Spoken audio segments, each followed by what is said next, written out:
Good morning everybody, good morning, it's JPR and welcome back to another video. So we're still coming off the wave of the Crown Tundra, which like the Isle of Armor and the wild area before it was a completely open world area. And many people, including myself, as you know if you happen to watch my Crown Tundra review, praised Crown Tundra for immensely improving on the open world design. And although I think the wild area was a shaky first attempt at building an open world, it seems remarkably clear that this is the direction that Game Freak wants to take the series in for the foreseeable future. There is a very real possibility that when we reach Generation 9, which will still more than likely be on the Nintendo Switch hardware, we could be looking at a Pokemon game that is mostly, if not entirely, made up of open world areas. It just seems like the logical next step that they're building towards. But before we dig too far into this topic, let's hear from the sponsor of today's video, Lustre. Lustre is a free Chrome extension that finds and analyzes trusted expert reviews like Wirecutter, Reddit discussions, and YouTube videos so you can instantly get a second opinion as you shop on Amazon, instead of trusting those shady 5-star reviews that could be faked or paid for. Lustre even provides personalized product recommendations for your budget and needs, and price comparisons across top retailers like Walmart, Best Buy, Target, and more, so you always get the lowest price. It will also tell you if the product is on sale, saving you even more money. If you shop frequently on Amazon, this is an incredibly useful tool, especially with the holidays coming up. With Lustre, you can save time, money, and always get the best in-class products. Download it for free using the link in the description below. So, getting back to open world Pokemon, I'll go ahead and say I think this is a positive. I've been pretty vocal about the issues I had with Sword and Shield's routes and other dungeons. They were incredibly short, straightforward, one-dimensional areas, and to me personally, it was the biggest shortcoming of these games. I think if routes and caves turned into these sprawling open world areas, it would be for the better at this point. I say at this point because I really think that since Gen 7, when Game Freak made the decision to completely get rid of HMs, they've struggled to create interesting linear areas. Much like the rest of the Pokemon community, I was never a big fan of HMs, but at the very least they added some depth and explorability to the game, although most of the time they were just used as simple roadblocks. But now that HMs are gone, it doesn't seem like Game Freak has come up with a good alternative to make these areas more interactive. However, I think if they design open world areas at the same level or above the Crown Tundra from this point forward, it would be more than enough to make areas interesting again. One area in particular from the Crown Tundra that I really enjoyed was the tunnel to the top because of its many branching paths and easy to overlook narrow trails. I think it's arguably one of the best designed cave areas that we've seen in quite a while, and even after multiple trips I still haven't perfectly memorized the routes, but I'm also the type of guy who gets lost in Walmart a lot, so maybe I'm just directionally challenged like Leon is. If there's one complaint I have, it's that a lot of the cave areas in Crown Tundra and Isle of Armor have pretty basic aesthetics. We didn't get anything amazingly unique or memorable like the Reflection Cave or Reversal Mountain. Most of these caves, even if they're well laid out, just look very similar to each other on the inside. Regardless, I still think they're moving in the right direction, and I'm not too worried about the general area design going forward. I think they knew the wild area was a bit underwhelming, and we saw great improvements with both the Isle of Armor and Crown Tundra. So here's how I imagine they should handle a completely open world Pokemon game. Let me get this out of the way, I don't think we will see a truly borderless open world game in the same vein as Breath of the Wild, where the entire region is just one massive sandbox. One important element that Game Freak has always considered with each big step they take is familiarity.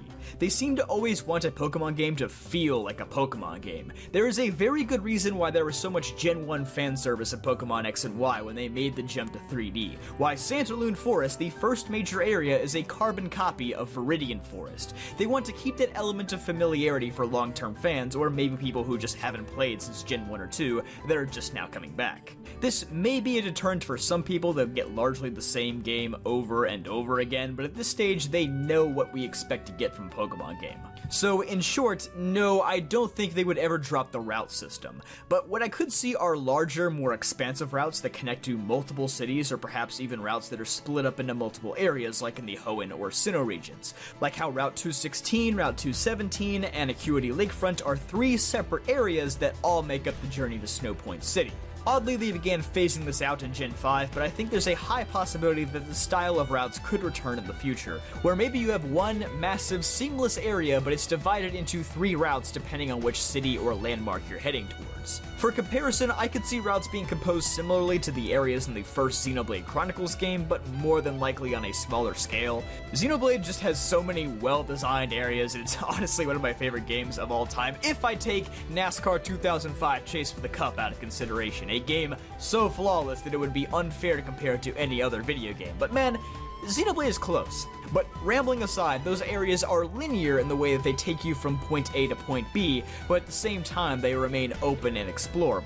This is something I could see working fairly well with Pokemon, but again, on a much smaller scale since Game Freak doesn't take nearly as long to develop their games as Monolith does.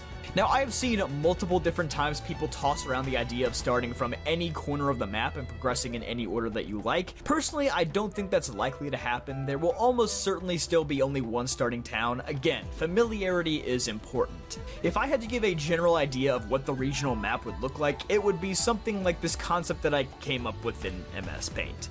Please ignore the crudely drawn Australia in the background, but I will gladly take credit for this prediction if Game Freak gets a rush of inspiration from my glorious artwork.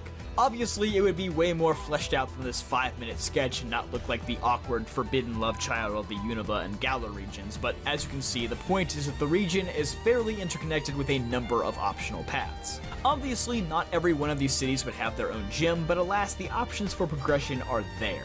The only criteria that I would lay down is maybe you have to challenge the first gym always first as a sort of tutorial, and maybe the final gym is in the central city here and it requires you having cleared the other 6 gyms but in any order that you like. While I still believe it's unlikely, I think the first completely open world Pokemon game would be a fantastic opportunity to finally integrate the non-linear gym progression and level scaling features that many fans have been clamoring for years now. If you want my honest opinion, I thought Galar should have taken the step already since you could have diverging paths through the wild area and there wasn't really an important story being told that would be messed up by this non-linear progression, but they ultimately decided against it, which is a bit of a bummer. But speaking of story, I think you could make something fun and creative out of this open world approach. Maybe it's a race against the evil team to gather sacred artifacts from the 4 corners of the map, which would encourage you to look out for those while on your gym challenge. Heck, I'll go really far out there and say make it all optional. You could just save the whole story for the post-game if you wanted a better paced main story revolving around just the gyms.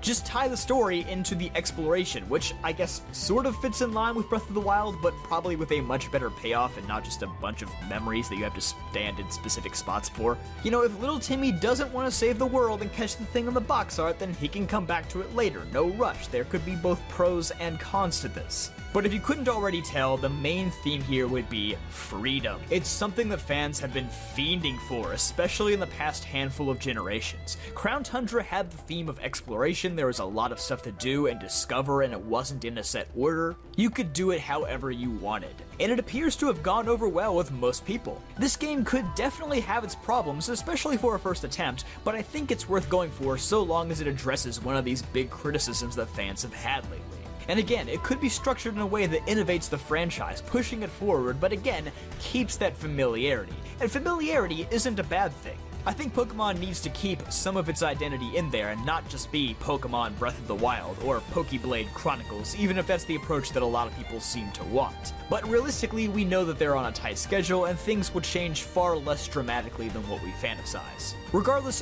freedom is important in gaming and it's a concept that Game Freak needs to toy around with more than just leading us down these narrow routes with linear stories. And I do have some faith that it's something they could pull off in the near future. Anyhow, if you made it this far, I take it you enjoyed the video, so if you're new, be sure to hit the subscribe button. Only 10% of people who watch these videos are subscribed, so we need to boost that number. Also, please leave a like, it helps spread these videos tremendously, I can't overstate that enough. That's it for me though, I hope you enjoyed, and I'll see you guys next time.